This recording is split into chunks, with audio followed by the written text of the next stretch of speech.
இனிய காலை வணக்கம். நான் உளவதி தில்லத்தேவன் லண்டனில் இருந்து. பொருட்சொல் 1008வது பொருட்சொல். அணங்கு அணங்கு. அணங்கு பிடித்து கொண்டிருக்கிறார். நினைத்ததை செய்ய வேண்டும் என்று சில பிள்ளைகள் அணங்கு பிடிப்பதாக சொல்லுவார்கள்.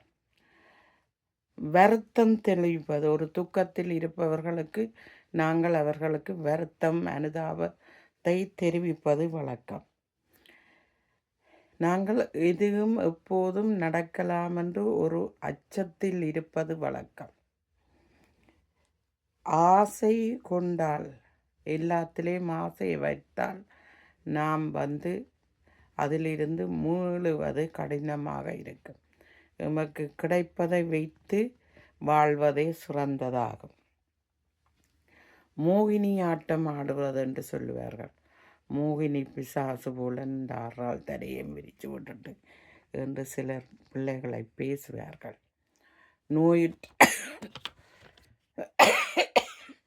நோயுற்ற காலத்தில் நாங்கள் அவர்களுக்கு உதவியாக இருக்க வேண்டும்.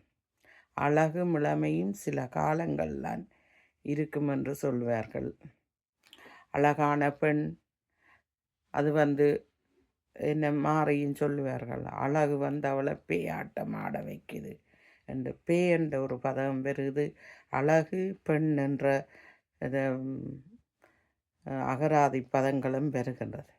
சிலரிடம் அதாவது முகத்திலே பார்க்கும்போது தெய்வத்தன்மை கொண்ட மாதிரியே இருக்கும்.